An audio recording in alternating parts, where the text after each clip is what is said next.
Currently, India has become a destination for scams and fraudulent operations to thrive. It's not a lie how the scam industry is expanding at an alarming rate, because, well, why not take advantage of those who are gullible and earn a quick profit? The thing is, this not only represents a serious risk to people and businesses, but it also damages India's standing abroad. The Reserve Bank of India disclosed bank frauds of more than 302.5 billion Indian rupees during the 2023 fiscal year. But compared to the 1.3 trillion rupees reported the year before, this was a pretty cool drop. Regardless, frauds for the fiscal year of 2021-2022 amounted to an incredible 60,414 crore rupees, or about $7.4 billion according to RBI figures. But who's counting? In this video, we'll talk about the growing scam sector in India, its different aspects, the reasons behind its expansion, and the terrible effects it has on people, companies, and the country's economy. What do you believe to be the main reason behind India's absurd scamming industry? Let us know with some facts. In a previous video, How India Became the Land of Scammers, we discussed the elements that led to the ongoing prevalence of scams in India, particularly those involving call centers. However, the landscape of fraudulent activities in India is actually far more extensive than those bothersome phone calls.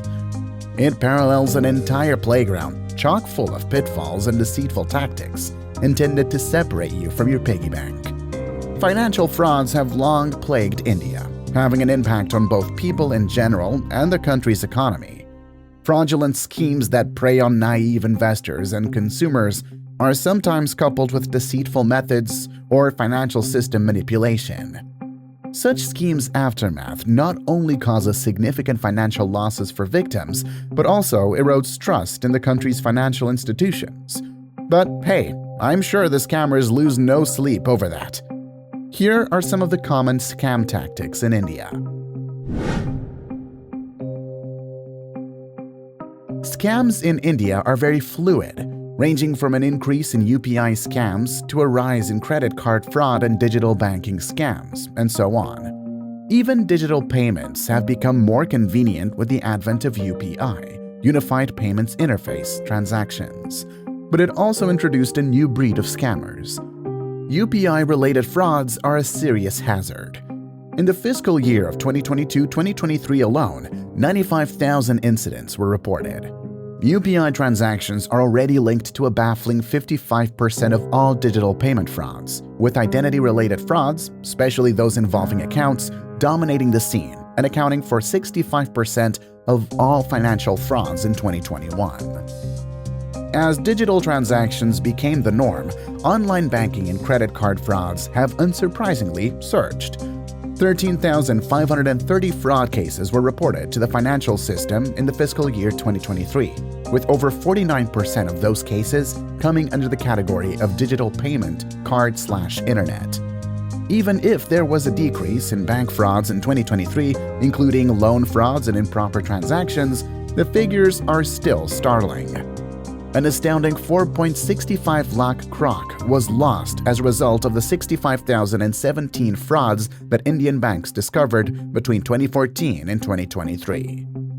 The newest members of the community are QR code scammers. According to reports, 41% of cybercrime incidences have been linked to QR code frauds. Bengaluru appears to be the hub of this particular scam. Incidents related to QR code frauds have escalated between 2017 and May 2023, indicating that these crafty scammers are staying ahead of the curve. Another popular scam trick in books is the age-old investment scam, a classic that never goes out of style.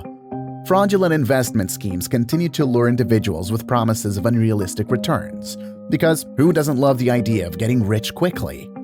If something looks too good to be true, it generally is, as demonstrated by the big 712 crore Chinese investment scam that was discovered in Hyderabad. Meanwhile, who doesn't want a comfortable part-time job that pays the bills effortlessly during those hard times? Con artists on the internet are taking advantage of the same desire, drawing gullible people in with claims of simple part-time employment. From just 32 complaints filed in 2020 to a shocking 467 complaints as of April 30, 2023, the Delhi police saw a sharp rise in complaints. Scammers are also now targeting young individuals with a new courier scam. Bengaluru has already seen 163 recorded instances of this scam in 2023 alone. The scam preys on fears and emphasizes the importance of verifying any unexpected communication from courier services. Not to be overlooked is the constant threat posed by malware. Scammers trick customers into installing malware, which compromises devices and grants them unlawful access to financial data.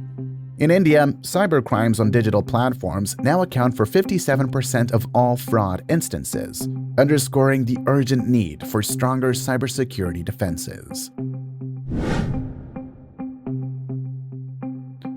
One primary driver behind the growth of scams is the widespread adoption of the internet and digital platforms. The number of internet users in India were more than 751.5 million at the start of 2024, and this makes it easier than ever for scammers to exploit digital platforms to target larger audiences. With the internet's accessibility and anonymity, there's an ever-flowing supply of clients to rip off. Secondly, with the high rates of unemployment and poverty, some people have made scams their main source of income. On top of that, a greater number of people are susceptible to falling for these fraudulent operations since they're ignorant about fraud. India's cybersecurity laws and enforcement mechanisms are facing challenges following the rapidly evolving cybercrime landscape. Archaic regulations and insufficient oversight have helped con artists prosper as they take advantage of holes and weaknesses in the system. Fraudsters can now operate more covertly and avoid detection and prosecution thanks to inadequate cybersecurity measures. Trust in financial systems and institutions has been undermined by the direct and significant losses that people and businesses have experienced as a result of scams. Take, for instance, the Indian economy suffers an annual loss of an astounding 70,000 crore due to online cyber fraud, as per the most recent estimates from the cybersecurity industry. This amount is much more than the 10,000 crore estimate that was previously publicized, underscoring the growing threat that these scams pose. India's standing as a mecca of fraud and cybercrime has also taken a hit, harming international investment and commercial ties. Given the global reach of financial cybercrimes, prospective investors and business partners may be wary of doing business with Indian businesses. In 2022 alone, scams cost U.S. citizens $10 billion in losses. Senior persons 60 years of age and above accounted for a large percentage of these instances. Because they are frequently less adept at technology and may need help with their digital systems, seniors have become specially easy targets for scammers. This vulnerability has been exploited by unscrupulous individuals as evidenced by the recent arrest of 2 Indians in Florida for scamming an elderly woman of $80,000 in June 2023. Scam victims have lost money as well as experienced severe psychological and emotional trauma, which makes them doubt themselves and society. For many people, living in constant fear has become the norm.